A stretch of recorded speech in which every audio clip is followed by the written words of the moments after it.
Boa tarde, Rodrigo Maia, Relações com Investidores da Gerdau. Sejam bem-vindas e bem-vindos à divulgação de resultados do quarto trimestre de 2021 da Gerdau. Participam da videoconferência o CEO da Gerdau, Gustavo Werneck, e o CFO, Rafael Japur, que farão a apresentação para os senhores.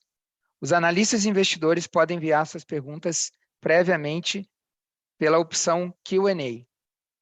Salientamos que eventuais declarações que possam ser feitas durante essa videoconferência relativas a perspectivas de negócio da Gerdau, projeções e metas operacionais e financeiras constituem-se meras previsões baseadas nas expectativas da administração em relação ao futuro da empresa. Embora a Gerdau acredite que seus comentários estejam baseados em premissas razoáveis, não há garantia de que eventos futuros não afetem essa avaliação. Gostaria agora de passar a palavra para Gustavo Werneck. Por favor, Gustavo, pode iniciar a apresentação.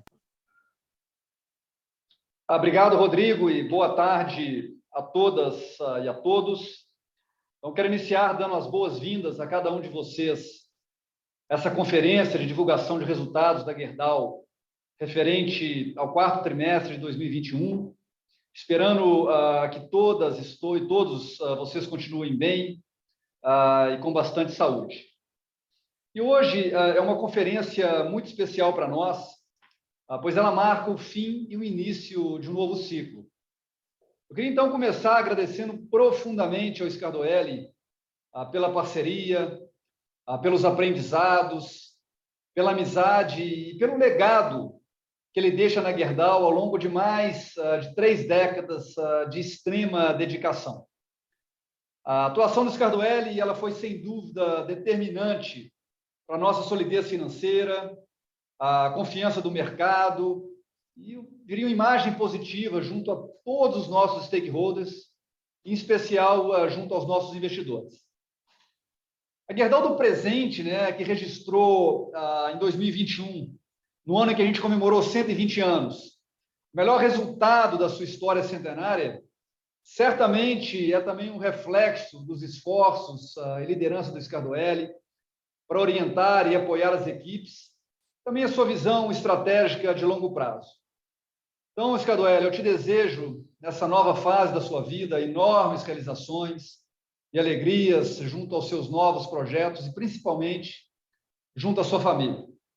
Então, por isso, eu gostaria de aproveitar esse momento para entregar ao Scardoelli essa homenagem que a gente preparou para ele, em nome das 30.000 colaboradoras e colaboradores da Gerdau, pelo enorme exemplo, Scardoelli, de profissional, de pessoa, tu é e foi para todos nós. Então, muito obrigado, Scardoelli. Aqui eu faço esse reconhecimento na frente de todos os presentes e aproveito para te convidar para dizer algumas palavras assim, para tuas amigas e teus amigos que estão aqui hoje te ouvindo.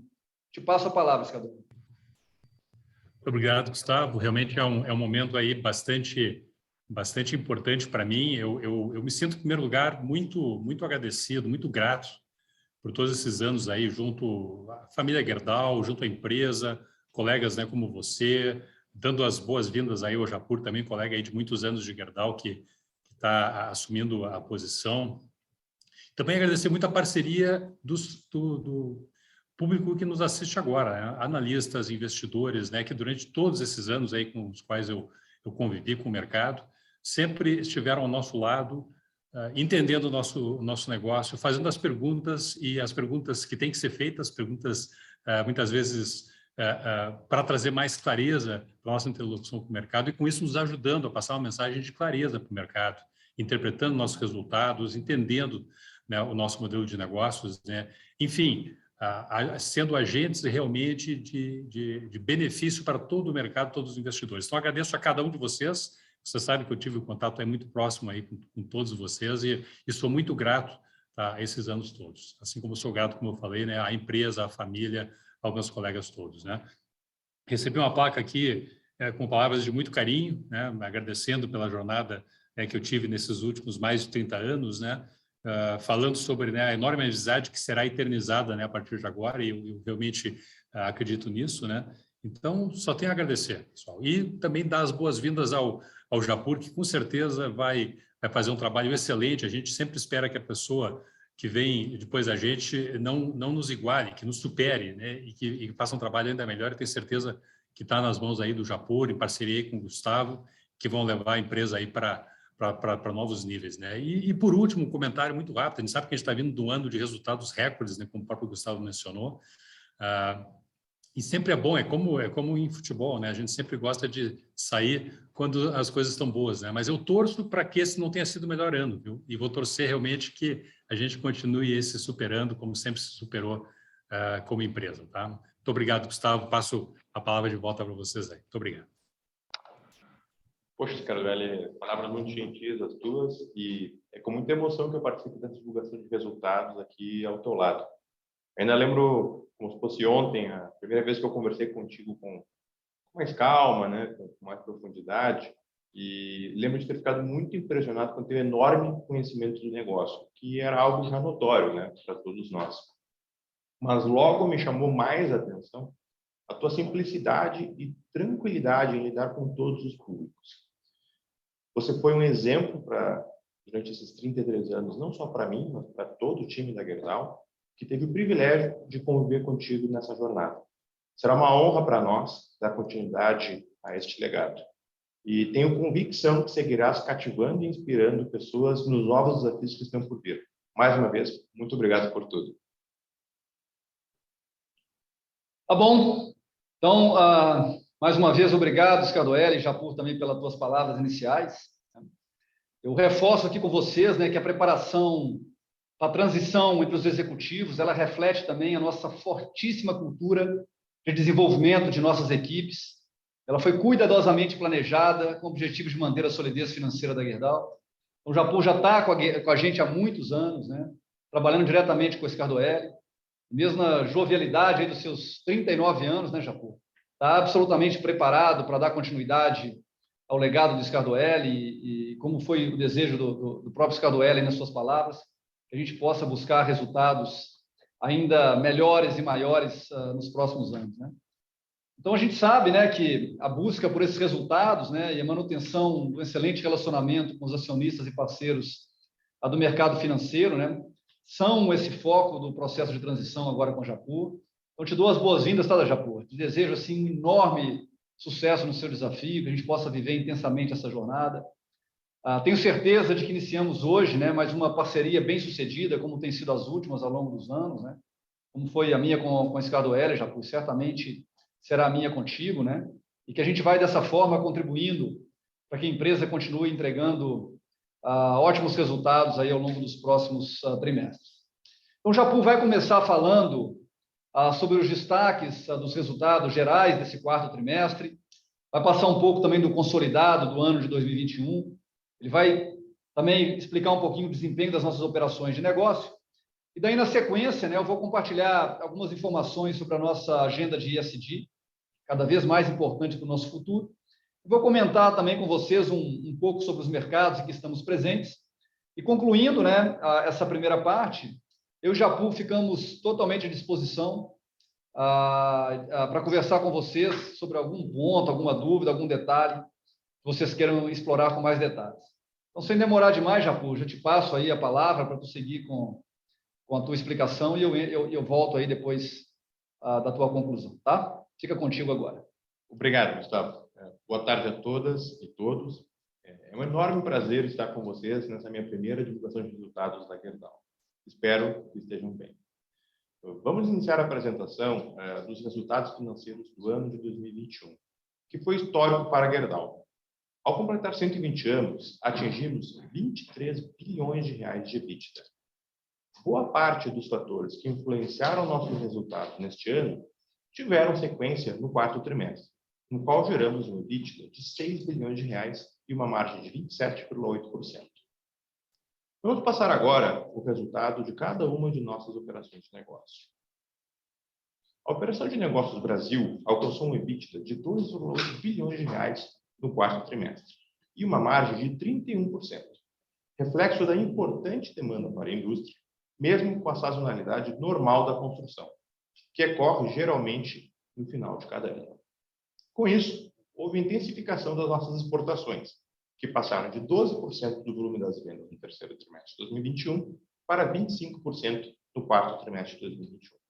Aproveitando um momento de acomodação, depois de trimestres consecutivos de uma demanda muito forte, puxada pelo reabastecimento da cadeia, realizamos no quarto trimestre algumas paradas de manutenção em nossas usinas. Passando para a operação de negócios América do Norte, ela obteve um desempenho recorde, atingindo 2,2 bilhões de reais no EBITDA do quarto trimestre, valor superior a todo o ano de 2020 somado. A margem EBITDA de 27% também é recorde para essa operação. Esse resultado reflete a resiliência dos setores de construção e da indústria, bem como a manutenção do spread metálico em patamares altos. Com relação aos volumes, a operação apresentou uma ligeira queda, devido aos efeitos normais de sazonalidade e clima, mantendo-se, contudo, em níveis elevados. A operação Aços Especiais seguiu uma trajetória gradual de recuperação ao longo do ano de 2021.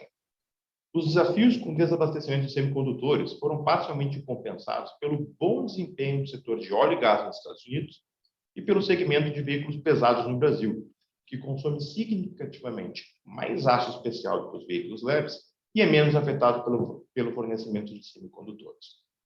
Com isso, a operação gerou um EBITDA de 540 milhões de reais e uma margem de 18% no trimestre.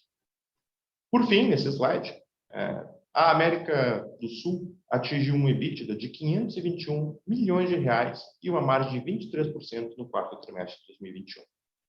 Essa operação também tem sido beneficiada pelo bom desempenho da construção civil, especialmente no Peru e na Argentina. O Gustavo trará mais detalhes sobre nossas operações durante a apresentação. Passando agora para o slide de fluxo de caixa livre, vamos falar um pouco aí sobre capital de giro e geração de fluxo de caixa. Como vemos no gráfico da esquerda, atingimos uma geração de 3,4 bilhões de reais no quarto trimestre de 2021. Este é o segundo melhor resultado trimestral em nossa série histórica. No acumulado de 12 meses, o fluxo de caixa foi positivo em 9,6 bilhões de reais, recorde histórico anual e o equivalente ao dobro do valor gerado no ano anterior. Passando agora um pouco para o gráfico da direita, percebemos que houve uma redução do nosso ciclo financeiro de 63 dias do terceiro trimestre de 2021 para 60 dias no quarto trimestre, influenciado pela maior receita líquida no período, em cada uma de nossas operações, e pelos ajustes de normalização dos estoques em toda a cadeia. O capital de giro apresentou uma redução de 567 milhões de reais no quarto trimestre, movimento natural em um ano em que voltamos a observar a sazonalidade que é típica de nosso negócio nesse período. Com o forte resultado operacional que tivemos ao longo desse ano e com nossa criteriosa política de alocação de capital, fechamos o ano de 2021 com um retorno sobre o capital empregado de 33,4%. Por fim, nesse slide, gostaria aqui, uma perspectiva de alocação de capital, de destacar que cerca de 60% dos 9,6 bilhões de reais de fluxo de caixa livre que geramos ao longo do ano de 2021 foi destinado aos nossos acionistas na forma de dividendos, enquanto cerca de 40% foram destinados à redução de nossas obrigações e endividamento.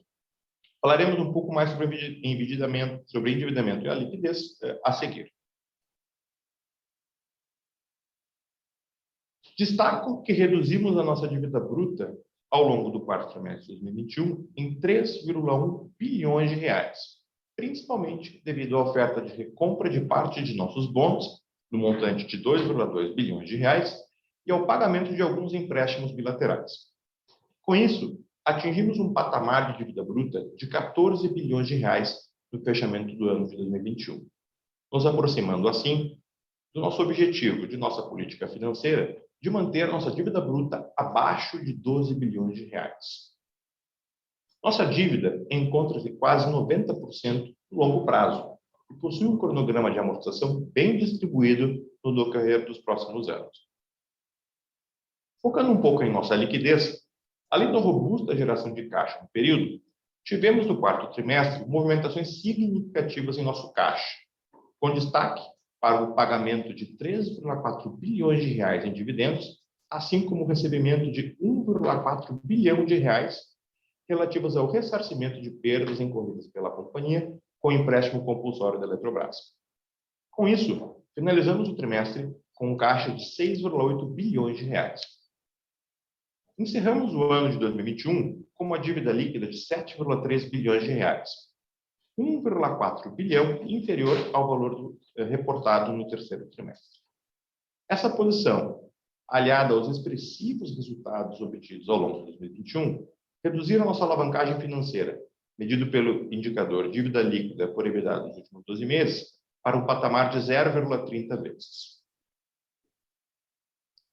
Para concluir, trazemos agora no próximo slide a evolução de nosso lucro líquido ajustado e dos dividendos distribuídos ao longo dos últimos anos, mostrando que a combinação de melhores resultados e a redução significativamente do nosso endividamento ao longo do tempo teve um efeito muito positivo no dividend yield, ou seja, no percentual dos dividendos sobre o preço de fechamento de nossa ação no início de cada período. Passamos de 0,7% em 2017 para 12,8% em 2021. Por conta do resultado do quarto trimestre, a companhia fará o pagamento de dividendos equivalentes a 20 centavos por ação.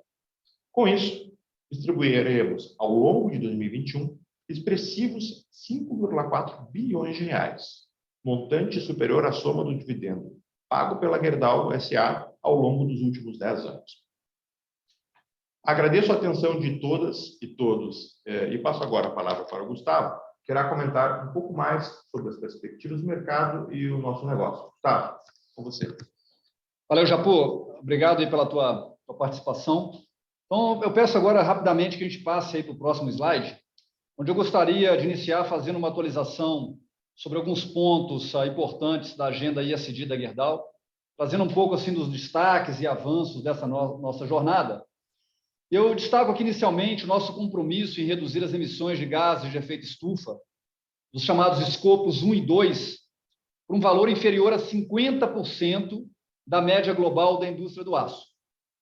A gente atualmente possui uma das menores médias de emissão de gases de efeito estufa, de 0,93 toneladas de CO2 equivalente por tonelada de aço, o que representa aproximadamente a metade da média global do setor, que é de 1,89 toneladas de CO2 equivalente por tonelada de aço, segundo os dados de 2020, divulgados pela World Steel Association. Em 2031, as nossas emissões de carbono vão diminuir de 0,93 para 0,83 tonelada de CO2 equivalente por tonelada de aço. Para reduzir as emissões de gases nesse período, nós ampliaremos o uso de sucata ferrosa como matéria-prima para a produção de aço. Vamos expandir nossa área florestal, responsável pela produção do carvão vegetal, que funciona, como vocês sabem, como biorredutor na fabricação do ferro gusa, e aumentaremos o uso de energia renovável, como os parques solares já anunciados no Brasil e nos Estados Unidos. Também vamos investir em iniciativas de maior eficiência energética e operacional de todas as nossas usinas, em novas tecnologias e também continuar com o nosso bem-sucedido plano de inovação aberta. Também temos a ambição de buscar a neutralidade de carbono até 2050, mas ressaltando que a neutralidade de carbono ela demanda tecnologias mais maduras, ainda inexistentes em escala industrial, e também políticas públicas que possibilitem que a indústria global do aço neutralize as suas emissões de carbono. Além disso, firmamos no início desse mês de fevereiro um acordo vinculante com a Shell para a formação de uma joint venture com participação igualitária das duas empresas no negócio, 50% e 50%, para desenvolvimento, construção e operação de um novo parque solar no estado de Minas Gerais, a ser construído no ano de 2023. Esse acordo, que ainda depende de aprovação de condições precedentes, dentre elas a aprovação das autoridades regulatória e concorrencial brasileira, ele estabelece as premissas para a atividade dessa JV na geração e contratação de longo prazo para aquisição de energia limpa. Esse novo parque, que deverá ter capacidade instalada de aproximadamente 260 mega, ela fornecerá 50% do volume produzido para unidades de produção de aço da Gerdau no Brasil, na modalidade chamada de autoprodução, e a outra metade será negociada no mercado livre por meio da Shell Energy Brasil, que é a comercializadora de energia da Shell. Esses investimentos em energia solar eles reforçam o compromisso da Gerdau de reduzir significativamente as emissões de gases de efeito estufa nos próximos anos aqui no Brasil e também no mundo, construindo um futuro mais sustentável para todas e todos. Reforço que as nossas iniciativas em energia renovável elas fazem parte de um plano mais amplo de diversificação de negócios complementares ao aço. E, nesse momento, também estamos avaliando a oportunidade de energia eólica nos demais países onde estamos presentes nas Américas. Vamos agora para o próximo slide, onde eu gostaria de falar um pouco sobre os mercados em que a Gerdau atua, também comentar sobre as perspectivas da indústria do aço nos meses que vêm pela frente. Inicialmente, eu queria destacar que, a exemplo dos trimestres anteriores, os volumes da nossa operação de negócio América do Norte se mantiveram em níveis elevados no quarto trimestre, mesmo considerando a sazonalidade comum nesse período. As perspectivas para o primeiro trimestre elas seguem bastante positivas, uma vez que o nosso backlog de pedidos nos Estados Unidos continua acima da média do nível histórico, equivalente nesse momento a 71 dias de compra. Diante desse cenário, seguimos operando nossas unidades na região com níveis de utilização de capacidade acima de 90%. A gente segue otimista com a demanda por aço na América do Norte, principalmente a indústria da construção, e com a economia local como um todo, né? O PIB nos Estados Unidos ele cresceu 5,7% no ano passado, em 2021, que foi a maior alta anual desde 1984, segundo o Centro de Análises Econômicas do país. Para esse ano de 2022, a previsão é que o PIB avance cerca de 4%, de acordo com as últimas projeções do FMI. E outro exemplo que reforça essa visão positiva, né, é o Architectural Billing Index, que mede a atividade do setor de construção não residencial, e o índice do Institute for Supply Management, que monitora o desempenho do setor manufatureiro. Ambos índices se mantiveram acima dos 50 pontos entre dezembro e janeiro, o que indica a continuidade da sólida e forte, eu diria, trajetória registrada ao longo de todo o ano de 2021. Então, nesse contexto, seguimos investindo na melhoria da produtividade e rentabilidade das nossas capacidades na América do Norte, entregando ainda mais valor aos nossos clientes. Para 2022, eu gostaria de destacar os investimentos planejados para a nossa unidade de Whitby, no Canadá, que vão nos permitir alcançar o melhor nível de produtividade e também ampliar o portfólio de produtos ofertados aos nossos clientes canadenses e norte-americanos, especialmente nos setores manufatureiro, da construção e também da distribuição. Ainda seguem como ponto de atenção do nosso lado a escassez de mão de obra, a taxa de inflação e os desafios logísticos, né, que têm impactado diversas empresas na América do Norte nos últimos meses, como a gente tem acompanhado. Bom, vou pular agora para nossas operações de aços especiais, começando pelos Estados Unidos, onde a gente estima que cerca de 2.500.000 veículos deixaram de ser produzidos no país devido à conhecida escassez de chips no mercado, o que levou a produção local de unidades a somar 13 milhões de unidades em 2021, que é um número estável quando a gente compara com o ano anterior, de 2020. Para esse 2022, a expectativa é de recuperação, com a produção de veículos atingindo um patamar de 15 milhões de unidades, de acordo com projeções realizadas por diversas consultorias locais, que prevêem também uma gradual normalização na oferta de componentes, especialmente chips, até a regularização completa do mercado em 2023. A perspectiva para o mercado de veículos pesados é mais positiva, acompanhando, eu diria, os sinais favoráveis para a economia, com a produção de caminhões prevista para totalizar 300.000 unidades em 2022, contra 250.000 unidades no ano passado.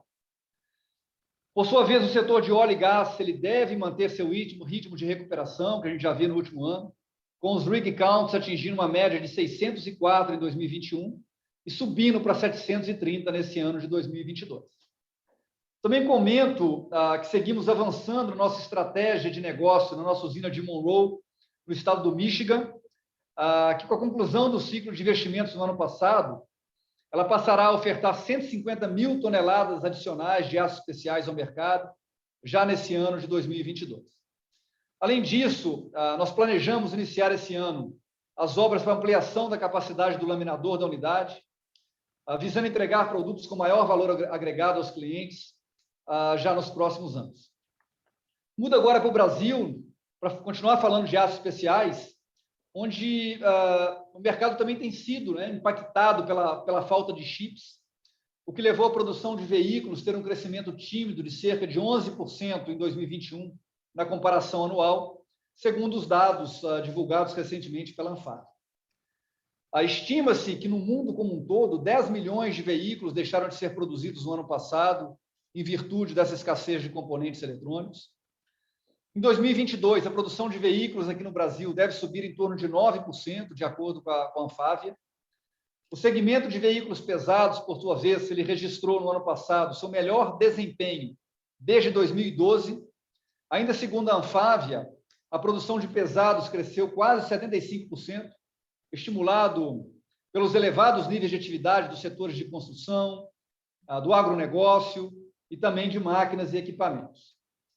Nesse ano, a produção de pesados deve confirmar a tendência de crescimento, com uma alta em torno de 8%. Além disso, gostaria de comentar com vocês que o consumo de aços especiais aqui no Brasil tem sido influenciado por um maior volume de exportação de autopeças, cujos produtores locais têm se beneficiado de oportunidades nessa cadeia global de fornecimento, o que tem deixado seus produtos mais competitivos no mercado externo. Ressalto também que está previsto para entrar em operação nesse primeiro semestre de 2022 um novo lingotamento contínuo na nossa usina de Pindamonhangaba, aqui no estado de São Paulo. Esse equipamento permitirá a Gerdau ter um processo mais automatizado e com melhor rendimento, resultando na entrega de produtos diferenciados, eu diria assim, num patamar ainda mais elevado de qualidade intrínseca para os mercados demandantes. A atualização tecnológica da nossa unidade de Pinda também está alinhada com as perspectivas futuras da crescente utilização do chamado Clean Steel, um aço como eu comentei, de qualidade superior e com maior limpeza inclusionária. Aproveito também para comentar que em 2021 a operação de aços especiais no Brasil registrou o maior volume anual histórico de receitas oriundas de novos produtos, em especial de Clean Steel, o que reforça o nosso compromisso com as demandas crescentes dos nossos clientes. Bom, vou passar agora, ainda aqui no Brasil, mas falar um pouco sobre o segmento de aços longos e planos, cuja performance no quarto trimestre ela reflete a sazonalidade normal para a indústria nesse período do ano, em virtude das férias de final de ano, e também por uma acomodação da demanda por aço em patamares elevados, num cenário que deve ser mantido no início de 2022, principalmente com os estoques de todas as cadeias mais regularizados. Os nossos volumes de entrega de aços longos e planos no mercado local cresceram 14% em 2021 numa comparação anual, em linha com o forte desempenho de todos os setores consumidores, em especial da construção civil e da indústria. O setor da construção segue com uma perspectiva positiva para esse ano, com o PIB do setor previsto para alcançar 3,2%, segundo a consultoria Tendências. Um exemplo que reforça esse otimismo é o número de canteiros de obras ativos no país, que atingiu, agora, nesse último mês de janeiro, seu maior número nos últimos 2 anos. Outro ponto que nos deixa também confiantes é o nível de estoques de imóveis aqui em São Paulo, que se encontra normalizado em torno de 9,9 meses. Quanto ao varejo, as vendas estimuladas, especialmente pelas medidas de auxílio emergencial implantadas pelo governo federal no ano passado, se estabilizaram em patamares elevados, e a tendência que deve ser mantida nesses próximos meses, ainda mais diante de um cenário favorável de disponibilidade de crédito. A Anamaco, por exemplo, projeta um crescimento de até 2% nas vendas do varejo nesse ano de 2022. Por sua vez, os investimentos em infraestrutura seguem sendo destravados. Destaco a retomada dos leilões no segmento de energia, com 50 leilões esperados esse ano de 2022. Segundo o próprio Ministério da Infraestrutura, estão previstos investimentos em infraestrutura no país na ordem de 165 bilhões de reais nesse ano. Eu ressalto também a continuidade da elevada demanda por aço proveniente do setor industrial, muito puxada pela atividade do agronegócio, bens de capital, máquinas e equipamentos, implementos rodoviários e energia. O setor de máquinas e equipamentos, por exemplo, prevê crescimento de 4% em 2022, segundo a ABIMAQ, enquanto o segmento rodoviário deve subir por volta de 8%. Além disso, eu gostaria de destacar um investimento de 200 milhões de reais na unidade da Rio Grandense, no Rio Grande do Sul, que tem como objetivo principal a modernização das instalações gerais da cearia, a implementação de melhorias na jornada da indústria 4.0, tão importante para nós, e o aprimoramento de melhorias nas condições ambientais e de segurança no processo de produção do aço, assim como a modernização do sistema de espoeiramento. Eu também ressalto que, centrado nos nossos valores e cada vez mais próximo aos nossos clientes, nós iniciamos a produção de um novo vergalhão de alta resistência, o Gerdau GG70, que responde às necessidades de nossos clientes, uma vez que ele oferece uma solução de alta performance, com importantes ganhos de produtividade e também de sustentabilidade. Esse novo produto se destina a diversos segmentos da construção, com destaque para o setor de infraestrutura, construções industriais e comerciais. Na Argentina, por sua vez, a demanda por aço proveniente dos setores de construção e agronegócio seguem bem fortes, o que tem estimulado as vendas no mercado local. A atividade de construção civil na Argentina, por exemplo, ela cresceu cerca de 27% em 2021 e já registrou nesse mês de janeiro uma alta de 4% na comparação anual, de acordo com os dados mensais da Câmara de Construção do país. O mesmo cenário se repete no mercado de aço do Uruguai. E, por fim, no Peru, o consumo de aço segue em bons patamares, estimulado pela indústria da construção civil e alinhado aos níveis de demanda por cimento. A estimativa do Banco Central do país é que o PIB cresça cerca de 13% em 2021, com a economia local voltando aos níveis de pré-pandemia. Bom, vamos nos mover para o próximo slide para falar sobre CAPEX. E eu já inicio dizendo que, ao longo do quarto trimestre de 2021, a Gerdau investiu 1 bilhão e 200 milhões de reais, serão 961 milhões em manutenção e 255 milhões em iniciativas de expansão e atualização tecnológica. Ao longo do ano de 2021, foram realizados desembolsos que totalizaram 3 bilhões de reais. Eu reforço que a gente segue adotando uma postura austera na aprovação do nosso plano de investimentos, que para 2022 está estimado em 4 bilhões e 500 milhões de reais. Esse plano ele abrange iniciativas de melhoria da competitividade de nossas operações, incluindo projetos de modernização tecnológica, também crescimento de alguns dos nossos negócios, como eu já citei ao longo da apresentação, e posso detalhar um pouco mais para vocês na sessão de debate. E vamos seguir também focados no desempenho, na excelência operacional das nossas atividades relacionadas aos investimentos de CAPEX que nós faremos. Bom, eu queria então encerrar por aqui essa primeira parte, agradecer a todas e todos vocês em ouvirem as nossas explicações iniciais. E vamos, a partir de agora, né, Rodrigo, aí sobre a tua organização, ficarmos eu e o Japur disponíveis para responder as perguntas e algum detalhamento adicional que nossas colegas e colegas queiram fazer para nós. Tá, Rodrigo? Te passo a palavra, então. Obrigado, Gustavo. Iniciaremos, então, a sessão de perguntas e respostas. Agradeço a participação aí nesse momento de mais de 350 ouvintes na nossa videocall. Nós temos atualmente 8 perguntas. Fique à vontade para fazer mais perguntas pelo Q&A. Eu vou iniciar a leitura das perguntas aqui do Q&A mencionando o analista ou a analista que está perguntando. Nossa primeira pergunta vem do Rodolfo Angeli, do banco JP Morgan. O assunto é a alocação de capital. A empresa gerou mais de 4 bilhões de reais de caixa no último trimestre e deve ter outro ano de free cash flow muito forte em 2022. Já sabemos que o CAPEX será 4,5 bi de reais no ano. O Rodolfo está mencionando nosso fato relevante de hoje. Além disso, com 7,3 bilhões de reais de dívida líquida, o balanço da empresa também não é uma preocupação. Se não temos M&A nos planos, só sobra dividendo, como uma opção de alocação de capital. Podemos esperar que o excedente de free cash flow vire dividendos? O que falta para tomar uma decisão mais agressiva nesse sentido? Ainda em alocação de capital, pode detalhar um pouco o plano de investimento de 1,4 bilhão de reais para a expansão das operações? Obrigado, Rodolfo. Ô, Rodolfo, prazerão em falar contigo aí, Gustavo. Eu vou iniciar dando uma geral assim no CAPEX, e aí já passo para o Japur detalhar um pouco mais aí a questão de dividendos e demais aspectos relacionados à alocação de capital.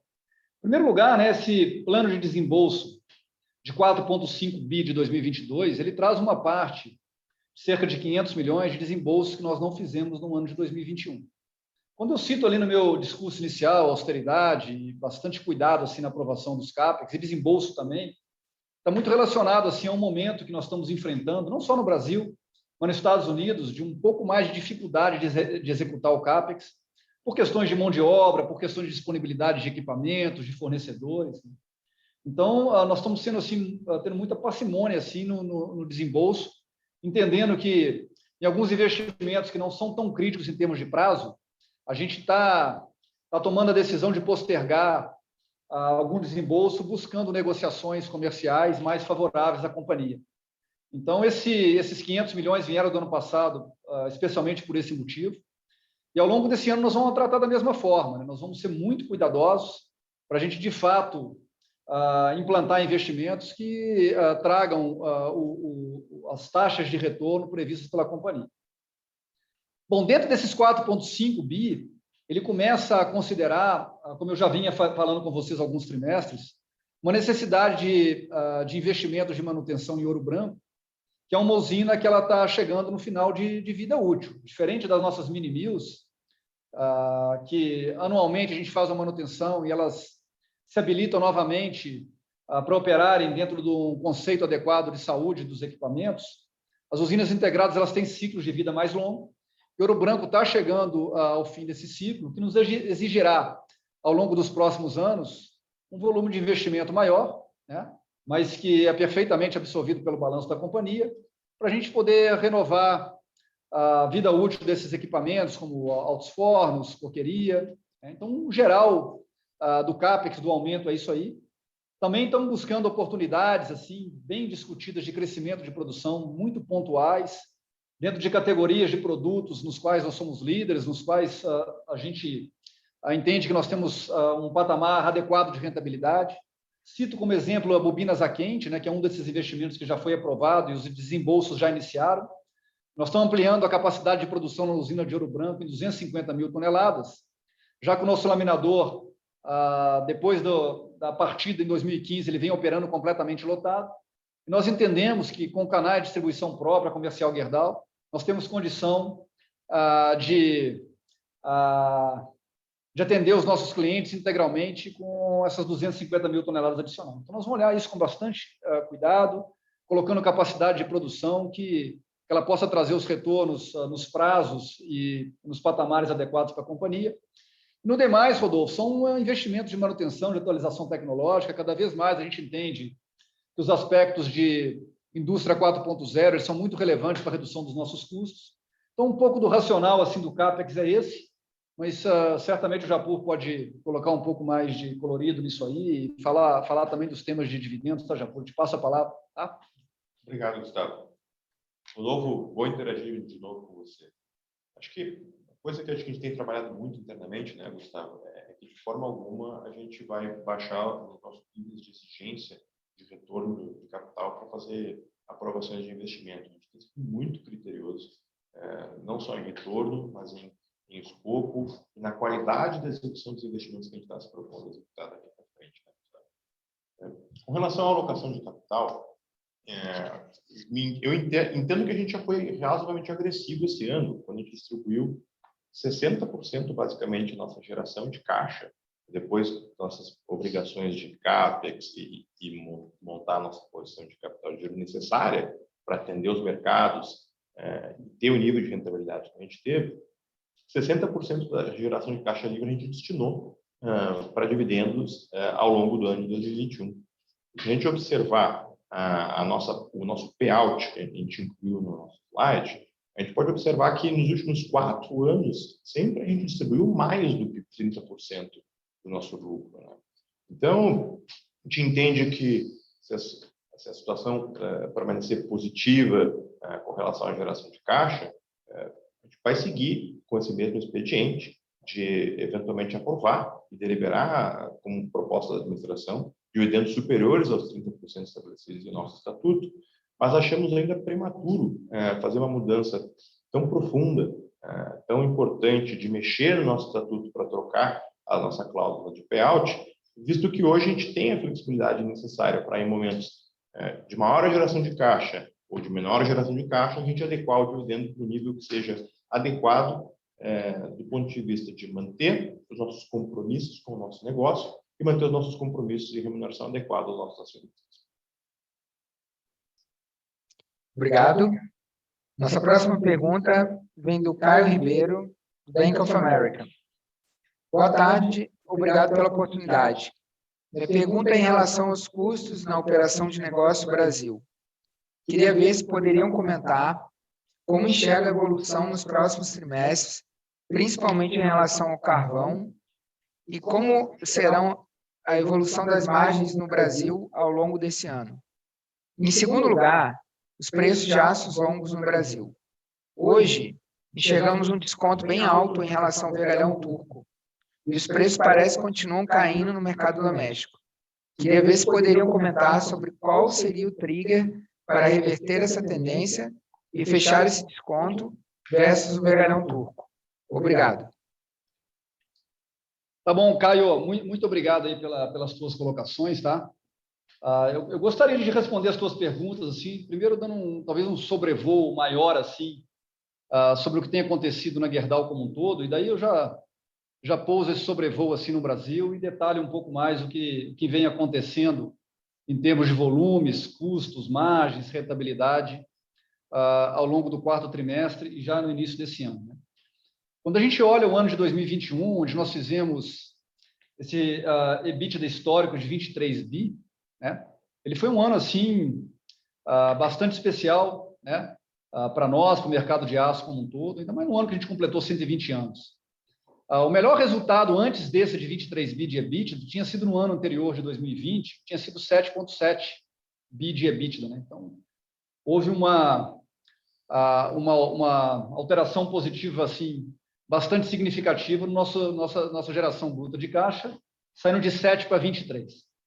Quando a gente olha o ano de 2022, esse ano que a gente está, a gente já inicia o ano com bastante convicção que vai ser o melhor ano da companhia, tá? Se a gente tira 2021. Tá?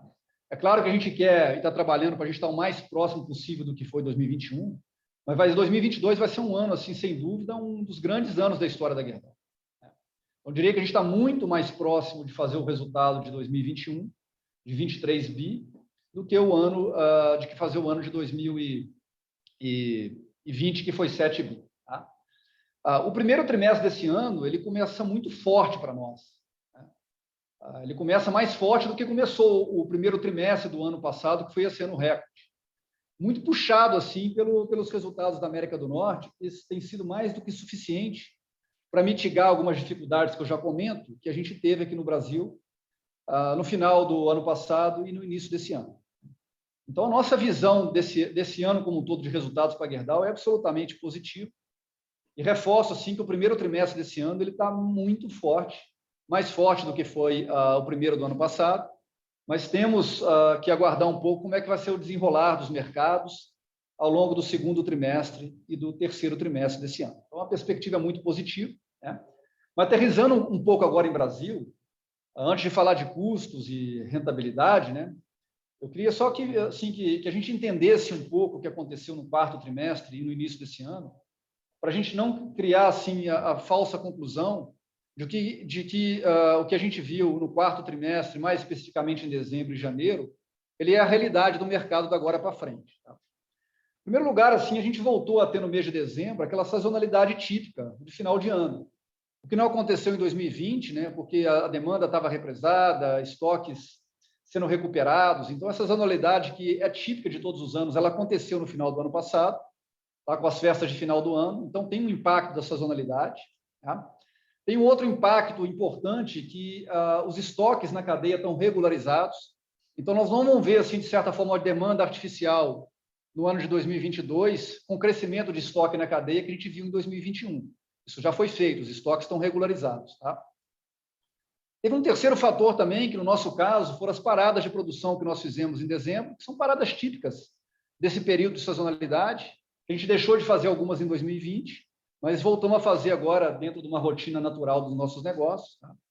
E queria também assim aqui explicar para vocês entendessem que em dezembro ele teve uma situação atípica, que foi uma entrada de produtos importados que foram ali negociados, especialmente por alguns traders ao longo do ano de 2020 e que chegaram ao Brasil no ano de 2021. Então, isso foi um fator também não recorrente, digamos assim. E como tu comentou de margens, né, Caio, eu já te adianto que, do nosso lado, né, nós trabalhamos fortemente no mês de dezembro para a gente sustentar as margens que a gente tinha.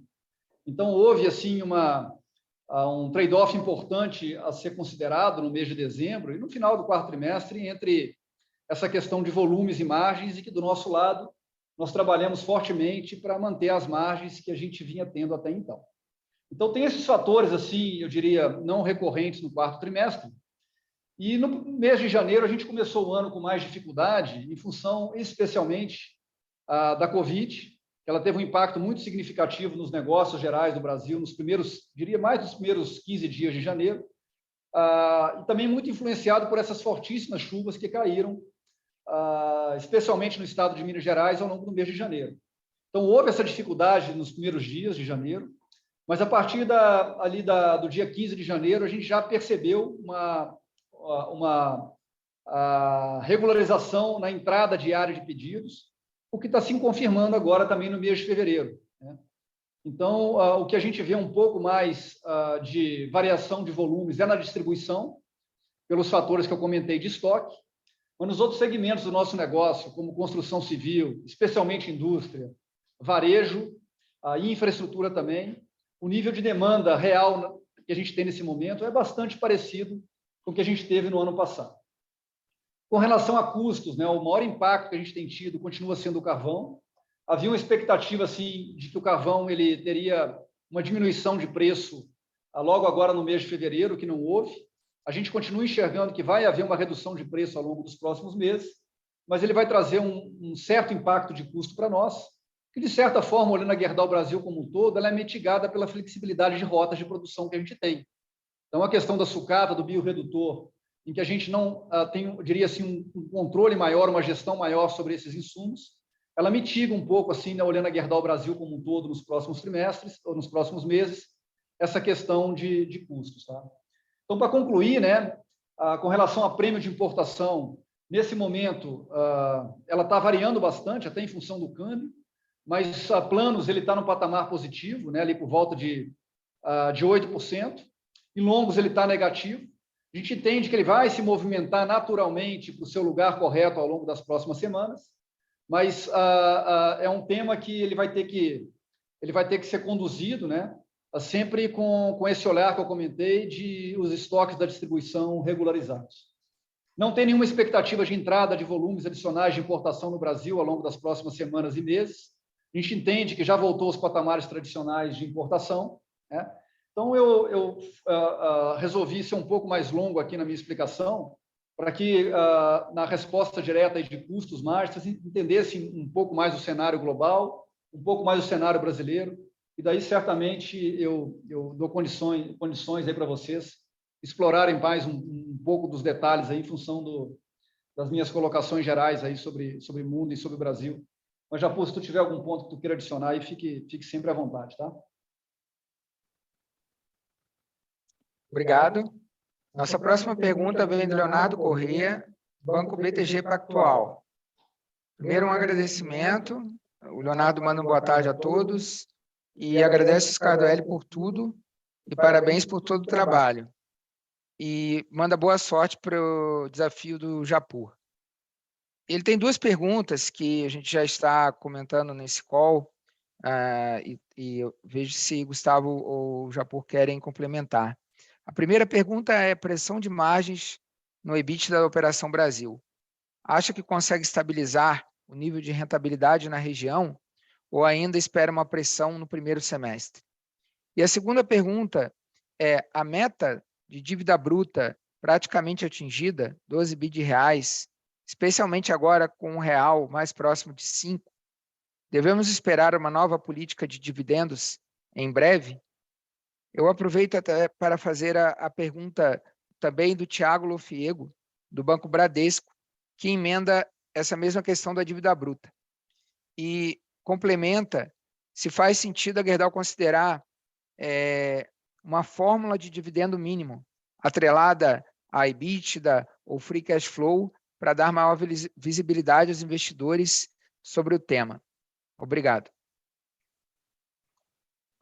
Bom, vou pegar aqui, Japur, e aí tu complementa na sequência com o tema dos dividendos, tá? Mas, Léo, um abraço aí para você, tá? Prazer em escutar a tua pergunta, tá? O Scardoelli está aqui comigo, te mandando um agradecimento, né, pela tua gentileza em cumprimentá-lo, né? Assim como o Japur também te passa aqui um agradecimento aí pelo desejo de boa sorte, que certamente terá, né? Como eu comentei, o Japur já está com a gente há muitos anos, continuará aí no legado deixado pelo Scardoelli e pelos demais executivos da área financeira, né, que tanto contribuíram para a Gerdau ao longo dos nossos 121 anos de história. E também cumprimentar o Thiago aí, que fez essa pergunta do dividendos, aí deixar para o Japur responder, tá? Mas deixa eu te falar, assim, Léo, e a todas e todos, sobre essa questão da pressão de margens no Brasil, tá? A gente atingiu um patamar de margens no Brasil no ano passado, aí está nos nossos números, né, ao redor de 40%, que a gente não via isso aí, né? Isso é uma margem bastante descolada e bastante mais alta do que a gente vinha tendo no Brasil nos últimos anos, né? Então, essas margens no Brasil, elas vão continuar altas esse ano, tá? Não vão ser nesse patamar, mas elas vão estar em patamares historicamente elevados, tá? Conforme eu comentei, a gente está com um pouco mais de dificuldade na distribuição, mas a distribuição é uma parcela de cerca de 30% das entregas da Gerdau no Brasil. Então, nós temos outros 70% que não estão diretamente relacionados à distribuição, que estão diretamente relacionados a setores que continuam com demanda real muito forte, como é o caso da área industrial. Tá? Então, as margens vão ser altas no Brasil, a nossa perspectiva para esse ano, porém não tão altas quanto essas que nós tivemos no ano passado, mas que serão, eu diria assim, no geral, mitigadas na Gerdau por essas margens historicamente elevadas que nós temos conseguido na América do Norte, que continuarão pelos próximos trimestres. Essa margem, né, Léo, um pouco para cima, um pouco para baixo, ela vai ser muito em função do que nós encontrarmos de preços no mercado internacional. A gente não vai reduzir em absolutamente nada a nossa capacidade de produção no Brasil, tá? Não vamos reduzir turmas, não vamos tirar capacidade nenhuma de produção. Então, aquela produção que não for absorvida pela demanda do mercado doméstico, ela vai ser totalmente direcionada para mercado do exterior, para exportações. Então, essa diferença entre as margens de mercado doméstico e de exportação, elas podem contribuir para que a margem geral da Operação Brasil ela seja um pouco menor ou maior, dependendo do volume que a gente direcionar para mercados internacionais ao longo dos próximos meses. Então, um patamar bastante elevado de margens, historicamente elevados, é o que a gente espera, tá, Léo? Mas, Japô, complementa aí algum ponto que tu queira e fala aí com o Léo e Thiago e todas e todos sobre essa questão da dívida, dividendos e etc. Claro, obrigado, Gustavo. Acho que complementando rapidamente aí, primeiro só saudar o Léo e o Thiago aí, legal interagir com vocês e obrigado pelos votos aí, pelas palavras do Scardoelli para mim.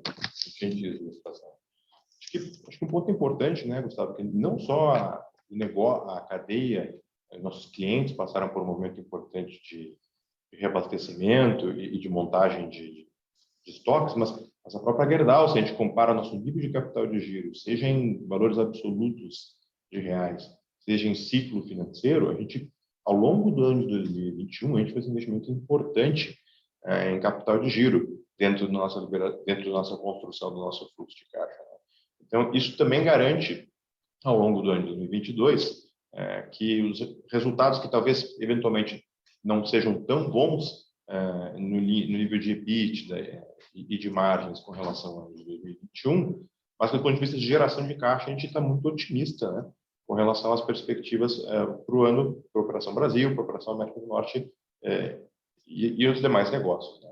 Com relação ao dividendo, acho que é um ponto interessante que a gente volta e meia se questiona e uma vez mais, né, a gente entende que a forma adequada, a gente garantir um retorno para os nossos custos de longo prazo, a gente não apenas remunerar um dividendo, mas garantir que a gente tenha um balanço saudável e dentro daquelas metas, das políticas que a gente estabeleceu, para perenizar a nossa capacidade de investir no negócio, gerar valor e gerar dividendo para os nossos acionistas.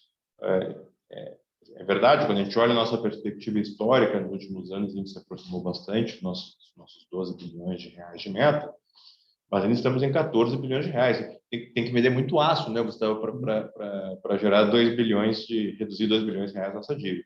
Então, acho que os nossos dividendos, à medida que a gente tenha a segurança da geração de caixa, a gente vai visitar essa questão, como mencionei, a gente tem essa alavanca de, havendo geração de caixa excedente, direcionar esses recursos na forma de dividendo acima dos 30% estabelecidos. Com relação a ter uma nova política, é um ponto interessante, mas a gente entende ainda que é uma discussão um pouco à frente do tempo ainda, que a gente gostaria de avançar um pouco mais no nosso programa de CAPEX que a gente já divulgou, um pouco mais nos resultados do primeiro, segundo, terceiro e quarto trimestre, para eventualmente ter uma discussão um pouco mais estruturada de mexer numa política de nosso estatuto que tem funcionado muito bem nos últimos anos. Né? Obrigado.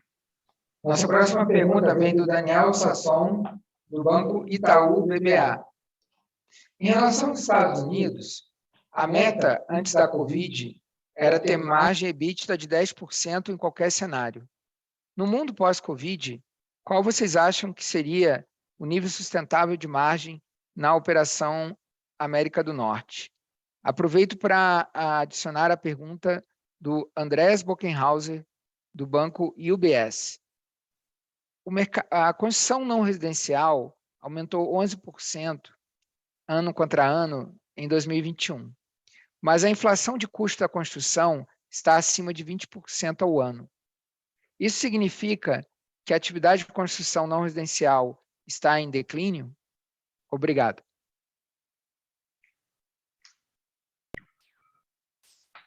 Bom, Daniel, obrigado aí, prazer falar contigo, tá? Tu tá com a memória boa, né? Eu nunca vou esquecer dessa promessa que eu vim aqui fazer para vocês aí há 4 anos, né? Quando a gente estava com margens EBITDA nos Estados Unidos de 6,2, e a gente detalhou um pouco mais o trabalho que nós fizemos, né? Tanto do ponto de vista de OPEX quanto de CAPEX, para que a gente tivesse a possibilidade de subir essa margem para 2 dígitos, né? E baixamos a cabeça, trabalhamos duro, né? Fizemos o que precisava ser feito, subimos essa margem para 10, né? Eu acho que o que nós fizemos, o trabalho estruturado que nós fizemos, né, de buscar competitividade em custos, e também o plano de CAPEX que a gente vem implantando na América do Norte nos últimos 4 anos, eles criaram as fortalezas necessárias para que a gente pudesse competir de igual para igual com qualquer competidor americano, no que diz respeito aos perfis estruturais e também aos perfis comerciais, e o que nos possibilitaram agora, né, que a gente tem uma economia mais fortalecida nos Estados Unidos e um backlog muito forte de pedido, a gente entregasse margens no 4º trimestre na casa de 27%. Essas margens, a gente está trabalhando para ampliar essas margens ainda no 1º trimestre desse ano. Existe uma possibilidade de que isso aconteça, né? Tem trabalho a ser feito. E a gente entende que margens nesses patamares, elas serão uma realidade nos próximos trimestres. É claro, assim, eu sei que ninguém espera isso, né? E não tem nem condição de falar até quando isso vai. Mas quando tu olha assim esse ano de 2022, a gente tem muita segurança pelo que a gente vê até então, que a gente vai conseguir entregar margens nesse patamar ou ligeiramente superior ao que nós tivemos no 4º trimestre. Queria só reforçar, né, Daniel, que esse backlog de pedidos que a gente tem no momento, que é muito forte, ele não tem nenhuma demanda vinda do pacote de infraestrutura que foi aprovado pelo governo federal americano, o famoso Infrastructure Bill, né? Aí só deve se traduzir em demanda de aço para o final desse ano e início do ano que vem. Então, isso deixa de ser uma espécie de reserva técnica de demanda, ela pode ser utilizada ali em algum momento. Então, não tem nada a ver com o pacote de infraestrutura. De fato, é uma economia muito forte que a gente tem nos Estados Unidos. O nível de spread, né, Daniel, que a gente nunca tinha visto, um nível de spread muito alto. E a nossa estratégia de CAPEX se revertendo no melhor atendimento a cliente, numa ampliação de mix de produtos. Então, acho que juntou, assim, nesse momento, assim como tinha acontecido no Brasil, uma capacidade interna de entregar bons resultados com os ventos favoráveis de mercado. Então, a gente olha com um otimismo assim, enorme o que vem pela frente. E certamente agora no 1º trimestre a gente já vai poder, quando a gente divulgar os resultados, entender como é que isso tudo que eu estou dizendo está se materializando em termos dos nossos resultados financeiros. E com a questão do André, né, a gente entende um pouco diferente, né? A construção não residencial, ela para nós tem tido um patamar de demanda bastante elevado. Eu comentei aí dos 71 dias de pedido, né, de backlog. Ele não teve, no nosso caso, nenhuma grande variação. A gente entende que a demanda aí pela construção não residencial, ela vai continuar num patamar elevado, né? E isso é o que a gente tem escutado dos nossos clientes mais próximos, do mercado de forma geral. Então, reforço que a nossa visão é bastante positiva no mercado norte-americano, muito baseado no que nós temos visto no dia a dia, da entrada de pedidos, dos novos projetos e dos novos investimentos que têm sido feitos na América do Norte. Obrigado. Nossa próxima pergunta vem de Marco Aurélio Tavares, GTI Investimentos. Boa tarde, gostaria de entender como estão enxergando a demanda doméstica de aço longo nos próximos meses, com níveis de estoque de clientes e consumo. Os dados de ABR mostraram forte queda em janeiro na comparação anual e, na sequência, vimos essa semana mais uma queda nos preços de vergalhão na região sudeste. Aproveito para complementar também com a pergunta de Márcio Farid, do Goldman Sachs. Poderia, por favor, falar um pouco sobre as importações no segundo semestre de 2021? Quando vocês esperam que esse overhang acabe e seja consumido por demanda doméstica? como esses volumes têm impactado as discussões de preço? Obrigado. Tá bom, obrigado a ambos aí, o Marco e o Márcio, pelas perguntas, né? Bom, assim, o grande fator que eu comentei de diferença que nós temos em 2022 com relação a 2021, um fator maior, é essa questão dos estoques na distribuição. Ano passado houve uma estocagem na distribuição, os estoques começaram baixo, e esse ano de 2022 não vai haver essa estocagem na distribuição, porque o ano já começou com estoque em patamares historicamente adequados na cadeia. Tá? Mesmo quando a gente olha isso, né, desconsiderando esse fator, nós enxergamos nesse momento que a demanda de aço no Brasil, no geral, quando a gente pegar o número lá que foi comentado do IABR, ela deve evoluir em 2022 sobre 2021 em alguma coisa entre 1% e 4%. Essa é a nossa expectativa. Tá? Mas vamos deixar um pouco esse fator de fora aí e vamos lembrar assim, que a demanda real nos segmentos onde a gente atua, construção civil, indústria, o varejo, tá? A infraestrutura, que muitas coisas sendo destravadas, ela continua num patamar muito elevado. Tá? A grande questão, então, que nós temos, né, é que provavelmente direciona aí a pergunta que foi feita sobre vergalhão, sobre preço, sobre prêmio de importação, essa questão do vergalhão da distribuição. É o segmento onde mais sentiu uma disputa por, como eu comentei, por market share, e também essa entrada, como foi comentado pelo Márcio, de produtos importados no Brasil, que aconteceram no segundo semestre do ano passado. Tá? Esses produtos ficaram, de certa forma, retidos em portos brasileiros, né, por dificuldade de logística que é mundial. Esses produtos já foram internalizados no Brasil, já foram para distribuição. Então, isso também contribuiu para uma volatilidade maior da rentabilidade do vergalhão na distribuição. Então, lembrando que a distribuição ela corresponde a cerca de 30% das nossas entregas, tá? E dentro da distribuição tem uma categoria ampla de produtos, que não é só o vergalhão é um deles, e foi ali onde houve uma volatilidade maior em dezembro e também em janeiro. Então, é uma parte que ela não é a mais relevante do nosso negócio.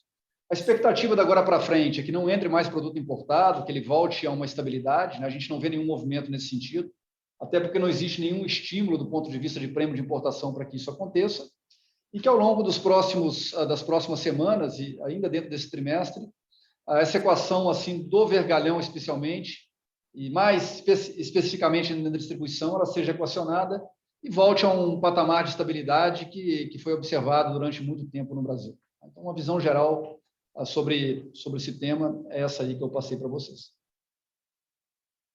Obrigado. Nossa próxima pergunta é do Rafael Barcelos, do Banco Santander. Poderia comentar um pouco mais sobre o ambiente competitivo hoje no Brasil? É possível ver mais desconto de preço de aços longos nos próximos meses? Existe efeito específico sobre o Ômicron e as chuvas de janeiro nos volumes do Brasil para o primeiro trimestre de 2022? E com relação aos Estados Unidos, como estamos vendo o metal spread no início desse ano de 22? Obrigado. Obrigado, Rafael.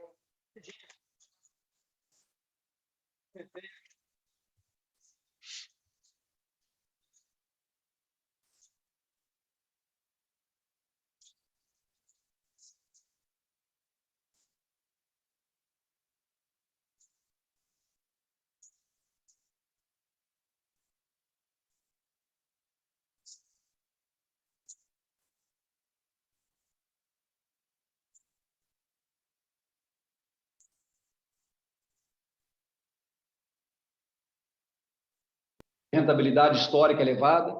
Então, por onde a gente olha hoje nos Estados Unidos, em todas as dimensões da equação do negócio, elas são bastante favoráveis à manutenção de margens elevadas. Mas o ambiente competitivo no Brasil, né, conforme eu comentei, ele foi um pouco mais complexo no final do quarto trimestre e no início desse ano, né? Por um lado, nós tivemos a Ômicron atingindo de uma forma bem significativa os negócios, não só o de aço, mas os negócios de forma geral no Brasil nos primeiros 15 dias desse ano. A nossa estatística interna mostra que desde o dia 15 de janeiro a gente vem reduzindo o número de casos e afastamentos internos. Então, para nós, aqui no Brasil, com toda a atenção que a gente dá para o tema, já que segurança e saúde das pessoas é um valor inegociável para a Gerdau, né, com todo o cuidado que a gente toma no tema, a gente tem observado que tem havido uma diminuição bastante significativa, especialmente agora no mês de fevereiro, no número de contaminados e afastados pelo problema da Ômicron. As chuvas, sim, elas causaram problemas muito grandes para o estado de Minas Gerais, né? Aproveito para mandar minha solidariedade lá a todas as mineiras e os mineiros, né? A gente tem atuado de uma forma muito protagonista, eu diria, em ajudar a sociedade mineira e agora do Rio de Janeiro também a passar por esse momento difícil, né? Esse é o papel de empresas como a nossa, né? De fornecer todo o apoio e toda a condição necessária para que o Estado tenha condição de retomar assim a vida e a normalidade dos seus cidadãos. Então a chuva nos prejudicou bastante, assim como os negócios de aço em Minas Gerais, né? Nós temos não só a Gerdau, mas a boa parte dos nossos competidores tem negócios em Minas. Mas isso aí deve se transitar um pouco no aumento de custo agora, ao longo dos próximos meses, ao longo do trimestre. Mas eu diria que não é material, né? A gente encontrou já formas de mitigar esse custo com outras alternativas na flexibilidade das rotas de produção que a gente tem. E com o ambiente competitivo, né, que foi a tua primeira colocação, viu, Rafael? Ele, como eu comentei ali anteriormente com o Thiago, ele e com o Léo, ele veio um pouco mais de dificuldade em dezembro e janeiro, pelos fatores que eu comentei, né? A sazonalidade, essa entrada de vergalhão importado, que acaba caindo na distribuição. Então, houve esse ambiente competitivo um pouco mais complexo no Brasil no mês de dezembro e janeiro, mas o que já enxergamos agora, nós já estamos quase no final do mês de fevereiro, é uma retomada assim, da normalidade, tá? Então, a gente não vê agora para frente nenhum fator desses que aconteceram em dezembro e janeiro, prejudicando esse ambiente competitivo nas próximas semanas, tá? Obrigado. Agora eu vou juntar aqui 5 perguntas feitas sobre CAPEX para montar uma pergunta única. Vem de Vitor Burke, Antônio Luiz Riso, Rafael Chacur, da SFA Investimentos, e Jô Costa. No geral, eles desejam saber como que o CAPEX vai se inserir dentro da estratégia de metas de sustentabilidade da Gerdau, Gerdau Next, inovação e possíveis aquisições de novos ativos. Obrigado. Japuto, responde essa? Claro, vamos lá. Boa tarde para todos, né? Quase meu xará, Rafael Chacur, né? Prazer voltar a falar com vocês todos. Com relação ao nosso CAPEX, né? Pegando por partes, né? Dentro da nossa política de redução de emissões de gases de efeito estufa, a gente mencionou alguns vértices que a gente tem de eficiência energética, eficiência geral das nossas produções, investimento em formação florestal e investimentos em energia limpa e renovável, né?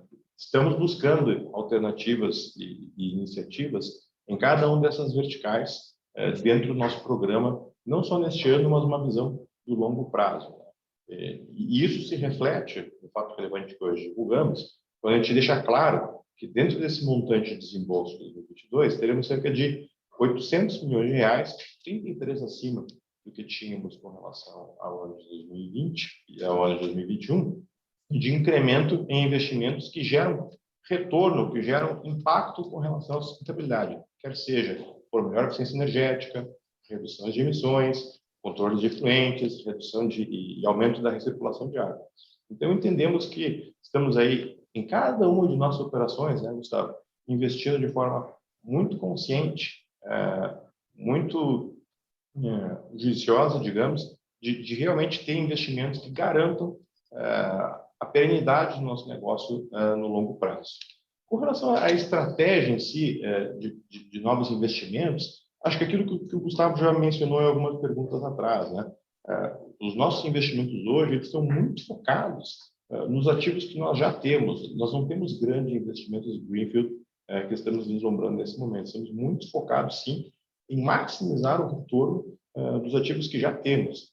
seja principalmente na América do Norte, onde já vemos investindo desde os últimos 4 anos, modernizando as nossas usinas, ampliando o mix de produtos, diminuindo as ineficiências e conseguindo com sucesso, né, Gustavo, reduzir o diferencial de competitividade que tínhamos com relação aos nossos concorrentes locais. E no Brasil, como temos já divulgado aí a nossa ideia, né, a nossa intenção de investir em expansão de bobinas a quente, que é um produto, uma linha de produtos na qual nós entramos há alguns anos e que temos operado basicamente com a carteira vendida desde então. Então, acho que esse é um pouco o racional dos nossos investimentos de uma forma geral, muito focados aí, uma vez mais, em rentabilizar ainda mais o conjunto de ativos que o management da companhia tem aí para gerar valor cada vez maior para os seus acionistas. Gustavo, você gostaria de complementar? Não, só complementando, né? Eu já venho falando já por assim algumas vezes com as colegas e os colegas assim que quando a gente olha o futuro da Gerdau, nós vamos voltar a crescer, vamos crescer de uma forma diferente do que foi no passado, né? De uma forma mais orgânica, de uma forma mais olhando mercados de nicho, de alta rentabilidade. Claro que a gente está atento assim às oportunidades, né? Mas assim a gente imaginar no futuro da Gerdau situações como a gente teve no passado de aquisições sequenciais, isso não está nos nossos planos, como eu já comentei. Então, alguma oportunidade que surja pelo caminho, como foi a Silat lá no Ceará, né, para a gente fazer um M&A, esses valores não estão dentro do plano de CAPEX, né? Isso vai ser tratado como tem sido de outra forma, né? Assim como deixar bastante claro assim para os colegas que fizeram a pergunta, que esses investimentos assim já aprovados da Gerdau Next eles estão dentro desse plano de CAPEX, né? Então não haverá assim na sequência nenhum outro plano adicional a ser divulgado ou anunciado como um plano de CAPEX para ser feito para a Next. A Next ela tem assim um plano de crescimento orgânico ao longo de 10 anos. A gente entende que a Gerdau Next está no caminho correto, né, com os pilares já bem definidos. Então decisões como essas que foram anunciadas dessa JV com a Shell, né, esse desembolso que não vai ser num ano só, é ao longo de alguns anos, ele está nesse montante anunciado, então não haverá ali um plano de CAPEX adicional a ser divulgado para a Gerdau Next. No crescimento da Gerdau Next, com calma, com tranquilidade, né, ao longo dos próximos anos, ele vai ser acomodado dentro dos valores de CAPEX que nós divulgamos. Obrigado. Por favor, explorar um pouco mais das exportações brasileiras no segmento de autopeças.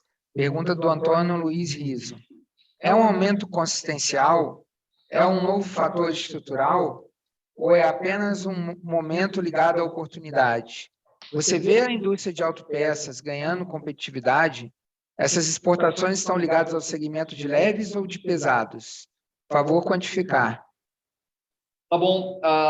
Essa é uma boa colocação, né? E ela está muito relacionada ao que aconteceu durante a pandemia, do ponto de vista da gente encontrar janelas de exportação junto aos nossos clientes, nessa disrupção de cadeias logísticas globais, que a gente entende que isso não vai ser resolvido no curto prazo. Então, não só no setor automotivo, mas no setor de máquinas e equipamentos, né? Muitas empresas brasileiras, clientes nossos, se mostraram preparadas para capturar essas oportunidades, né? E aí eu abro um parênteses, né, para reforçar de maneira contrária de que muitas vezes a gente escuta, né, que a indústria brasileira não é moderna, não é atualizada. É muito pelo contrário, né? Se não fosse, ela não estaria preparada para capturar essas oportunidades. Então, nós temos uma indústria assim, muito bem preparada dos muros para dentro, não só a indústria do aço, mas nossos clientes também. Tá? E o que a gente vem pedindo ao longo do tempo é que criem as condições de nos darem a competitividade para competir de igual para igual com qualquer fornecedor externo. Não é à toa que a gente continua entusiastas de que a reforma tributária ela progrida, né? E outras que trarão maior competitividade para a indústria. Então, nossos clientes, muito bem preparados e posicionados e competitivos que são, encontraram essas oportunidades dentro dessa disrupção da cadeia logística. E, assim como também nós estávamos preparados, em conjunto, conseguimos identificar oportunidades no setor de autopeças e outros também, para que a gente exercesse, de fato, essas oportunidades de curto prazo e as traduzisse em volume. Tá? Mas, fora isso, né, existe todo um trabalho sendo feito no Brasil já há alguns anos, nós somos protagonistas nisso, né, de criar competitividade para a autopeça nacional, para que esse volume de exportação ele aumente. Não é à toa os nossos investimentos na usina de Pindamonhangaba, no Clean Steel. Então, a boa parte dessas exportações também, ela vai continuar ao longo do tempo, porque isso tem sido um plano estratégico bastante robusto, né, da Gerdau e dos nossos clientes, de que a gente seja cada vez mais um player relevante no mercado global de autopeças. Obrigado. Nossa próxima pergunta vem de Carlos de Alba, do banco Morgan Stanley. Primeiro, ele agradece a parceria ao longo desses anos do Harley Scardoelli. E a pergunta dele é: com as taxas de juros aumentando nos Estados Unidos e no Brasil, como a companhia está se preparando para reagir a uma possível mudança de cenário de demanda nos próximos meses? Obrigado. Tá bom, Carlos. Deixa eu elaborar um pouco aí já por essa questão mais macroeconômica, tá? Mas primeiro, né, Carlos, o Scardoelli está aqui do lado, assim, te agradecendo, né, te mandando um forte abraço e agradecendo pela parceria, né? Então, eu não vou falar especificamente da taxa de juros, deixa o Japur elaborar mais, mas eu vou falar, assim, da nossa capacidade adquirida nos últimos anos, de uma velocidade que a gente nunca teve, eu diria, de capturar essas oportunidades e essas volatilidades de mercado. A gente vem falando ao longo do tempo da nossa transformação cultural, digital. Hoje nós temos uma estrutura assim na Gerdau bastante lean, bastante horizontal, com tomada de decisões muito rápidas. Então, eu reforço essa minha colocação, né? Com, por exemplo, indicadores relacionados ao market share no Brasil, que nós capturamos ao longo de 2020 e 2021, pela nossa velocidade e capacidade de viver e operar em cenários complexos, cenários voláteis, né? E vai continuar sendo assim. Então, nós, como Gerdau como um todo, e todas as geografias onde a gente se encontra, a gente está muito preparado, né? Com planos já bem traçados, planos de risco, né? E planos de oportunidades para capturar toda essa volatilidade que certamente ocorrerá no mundo aí ao longo dos próximos anos. Então, uma resposta mais conceitual de como é que nós estamos preparando a Gerdau para o futuro é essa. Mas, Japur, te passo a palavra, aí tu pode elaborar um pouco mais aí sobre o tema dos juros, né? Claro. O Gustavo já tinha referido, né? A gente está começando o ano com um estoque de imóveis e de obras em andamento, né, pelo Secovi e outras fontes, muito alto, historicamente comparado, acho que 2 a 3 vezes superior aos níveis que a gente vinha vindo historicamente. Então, a gente entende que, apesar de um cenário de aumento da taxa de juros no Brasil, e em outras geografias também, a gente entende que a gente tem uma boa previsibilidade, uma boa visibilidade com relação à demanda do setor de construção do Brasil, pelo menos pelos próximos quartos, né? Eventualmente, a gente entende também que os grandes investimentos que têm sido aprovados em infraestrutura e a retomada que a gente tem visto na indústria, como o Gustavo referiu, vão servir também para, eventualmente, acomodar alguma movimentação na demanda de construção, sentir que, de fato, houver aí uma redução de novos lançamentos a partir do 4º trimestre de 2022 ou o início do ano seguinte. Mas a gente está muito construtivo, como o Gustavo já disse, com relação à demanda do Brasil, assim como nos Estados Unidos, onde a gente segue atuando em níveis de volumes muito alto, num patamar muito alto, né? Puxado muito pela força da indústria e da construção daquele mercado. Acho que, no geral, acho que destacaria isso, Gustavo. Tá bom, Rodrigo, antes de seguir, né, me informaram aqui agora que houve um problema e quando eu fui falar sobre spread, o Rafael do Santander estava no mudo, né? Então, me permita só reforçar o que eu comentei aqui naquele momento. Eu acho que alguns não escutaram, né? Que o nosso spread na América do Norte está em patamares historicamente elevados. Né? E que a nossa perspectiva para os próximos trimestres, pelo menos ao longo de 2022, que ele continue nesse nível de patamar, né? Sustentado pela força da demanda, né? Nesse mês de março, A sucata norte-americana ela deve subir algo entre 30 e 50 dólares, né? O que, de certa forma, ele ajuda na sustentação dos preços praticados na América do Norte. Então, a nossa perspectiva, olhando para frente, é que esse spread em patamares elevados ele se sustente. Tá, Rafael? Obrigado, Gustavo. Nossa penúltima pergunta vem do Declan Hanlon. A Gerdau estando numa posição de dívida praticamente zero caixa e com um fluxo de caixa livre esperado positivo, você pode dar uma visão de outlook para alvo para dívida líquida? Obrigado. Obrigado pela pergunta, Declan. Nós temos na nossa política financeira algumas métricas definidas. Uma é o nosso limite de dívida bruta, de 12 bilhões de reais, e outro é a nossa métrica de dívida líquida por EBITDA. Temos, pela presença da Gerdau em vários países, a gente não está restrito a um só país, a gente tem algumas limitações para movimentar nosso caixa, motivo pelo qual, talvez, comparativamente com outras empresas, no nível consolidado, nosso caixa, talvez, de forma comparativa, seja um pouco superior ao de outros pares aí do setor. Eu acho que, levando em consideração esses dois fatores, e que geralmente, historicamente, a Gerdau mantém um patamar de caixa entre 5 e 6 bilhões de reais, cerca de 1 bilhão de dólares, acho que com isso a gente consegue mais ou menos estimar do que a gente espera para frente. De novo, o nosso foco principal é a dívida bruta. A gente entende que, de fato, principalmente em cenários como agora, de aumento das taxas de juros, né, o carry negativo é muito expressivo da gente carregar a caixa e carregar a dívida ao mesmo tempo. Né? Motivo pelo qual a gente segue focado na nossa política financeira de reduzir o nosso investimento bruto para 12 bilhões de reais ao longo do ano de 2022, se assim for possível. Obrigado.